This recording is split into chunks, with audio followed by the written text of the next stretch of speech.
Bonjour et bienvenue dans cette review slash critique un peu particulière, parce qu'aujourd'hui je parlerai pas que de Flash, mais de tout l'event Crisis on Earth X qu'on a pu voir dans les 4 séries de la CW, à savoir Supergirl, Arrow, Flash et DC Legends of Tomorrow. Bon, sans plus tarder, qu'est-ce que j'ai pensé de cet event?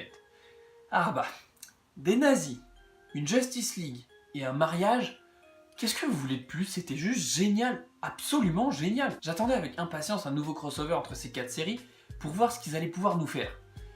J'avais vu aucun trailer, aucune publicité, rien du tout, je voulais vraiment pas me spoil et garder la surprise au maximum. Et honnêtement, j'étais vraiment comme un dingue quand j'ai vu Führer, Arrow et des nazis. Putain, ça peut paraître con, hein, mais des nazis ça fait toujours le taf. Enfin, en tout cas avec moi ça fait toujours le taf. Et quand en plus on voit nos héros préférés en Asie, donc de l'autre côté de la ligne, c'est encore plus palpitant et excitant. Et comme je suis un grand fan des uchronies, ces univers alternatifs dans lesquels un seul élément de la réalité a changé, mais un élément tellement important qui bouleverse tout, j'étais vraiment comme un fou. Je trouve ça tellement intéressant, il y a tellement de possibilités, et puis ça pousse à réfléchir. Et puis, je suis un grand curieux aussi. Qu'est-ce qui se serait passé si ceci ne s'était pas passé comme ça? Et puis, j'aime bien voir où est-ce que les scénaristes vont nous emporter. D'ailleurs, en parlant de super-héros en Asie, il y a DC qui en fait une série animée. Alors, j'avais vu la bande-annonce en début d'année, mais j'ai un peu perdu de vue le projet et je sais pas trop où ça en est. Donc si vous avez des infos, je suis preneur. Enfin, maintenant, on passe à l'épisode. Aux épisodes. Enfin, on passe à l'event, ouais, c'est plus simple. Alors, tout commence avec l'épisode de Supergirl dans lequel Barry et Iris invitent tous leurs amis à leur mariage. Après quelques détours, Barry et Iris se marient et tous les héros sont invités. Mais une armée de nazis dirigée par un Green Arrow, visiblement fureur aussi, qu'on appellera Red Arrow pour simplifier, et le général nazi Red Girl, qui est en fait la Supergirl de l'armée nazie, les attaque. Tout part en couille, l'homme d'église est vaporisé, genre littéralement, et chacun des héros entre en action. Ils se défendent tant bien que mal, on a le droit à quelques actions stylées, des chorégraphies de combat plutôt intéressantes, et un petit move très élégant de notre Wally West, alias Kid Flash. Il est dans son magnifique costume violet, je crois, avec les cheveux bien peignés, bien lissés, la petite mèche, tout parfait, et d'un coup de spin magnifique, il arrête une balle, il la renvoie directement dans l'arme d'un nazi, dans le MP40, ce qui le fait exploser. C'est une petite action rapide, mais nette, qui fait vraiment plaisir. Et à la fin de l'affrontement, ils finissent même par capturer le Prometheus nazi. Ils rentrent à Star Labs et décident de l'interroger pour essayer de comprendre la motivation des nazis, et surtout, d'où ils viennent, et que foutent des nazis en 2017. Prometheus, qui est en fait Tommy Merlin, donc le meilleur ami d'Oliver Queen, qui est mort à la fin de la saison 1, donc il y a environ 4 ou 5 ans, leur apprend qu'ils viennent d'une terre parallèle et qu'ils ont prévu de coloniser celle-là pour étendre leur Reich.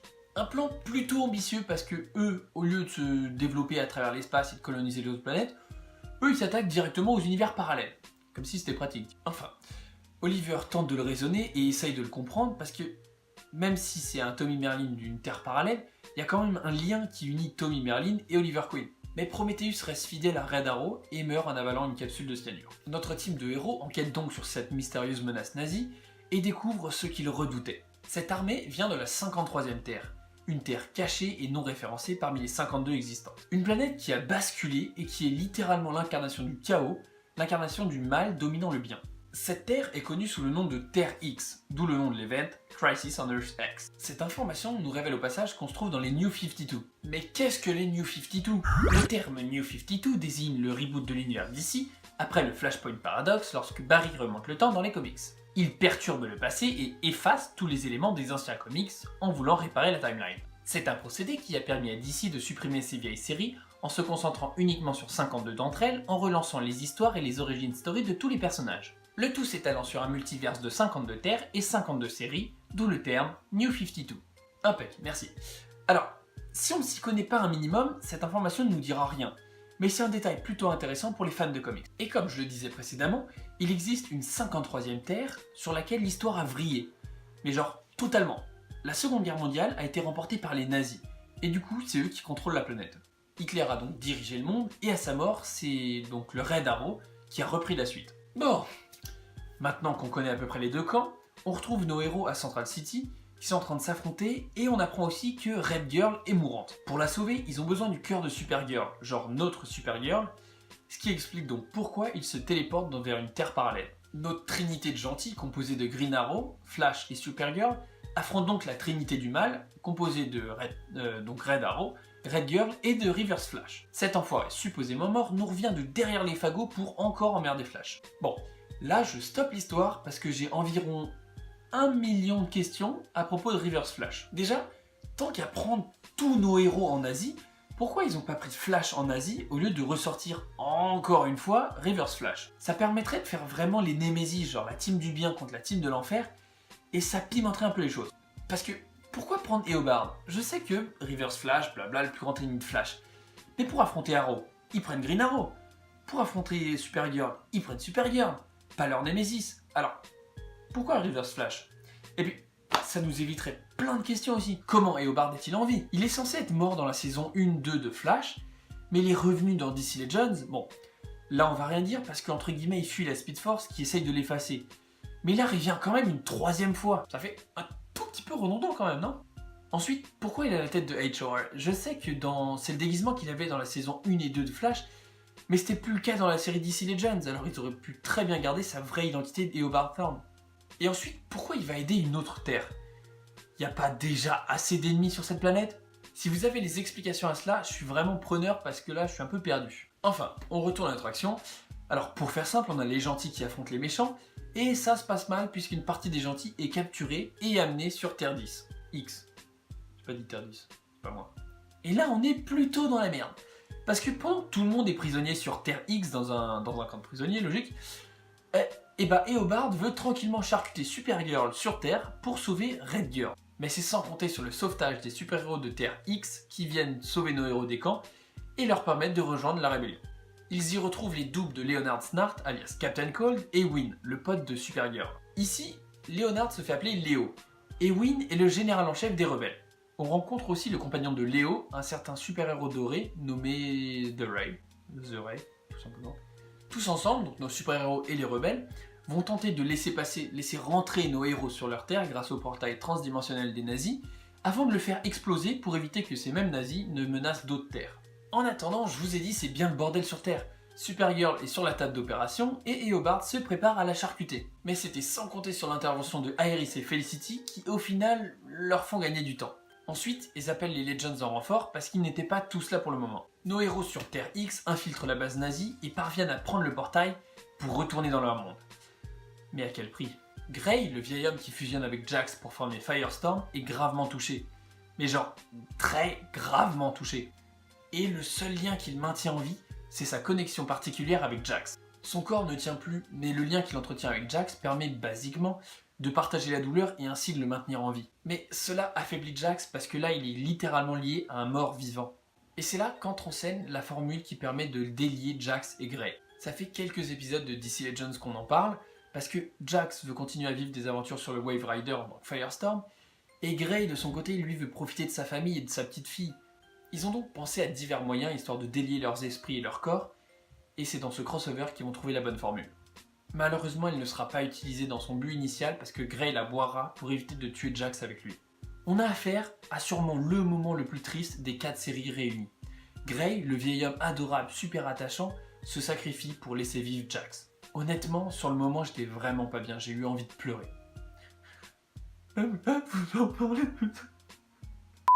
En voyant un crossover comme ça, je pensais pas qu'un héros allait mourir. Je me suis dit, bon, ça va, ils sont pleins, ils sont hyper forts, ils vont s'entraider et se couvrir les uns et les autres, il va pas y avoir de problème.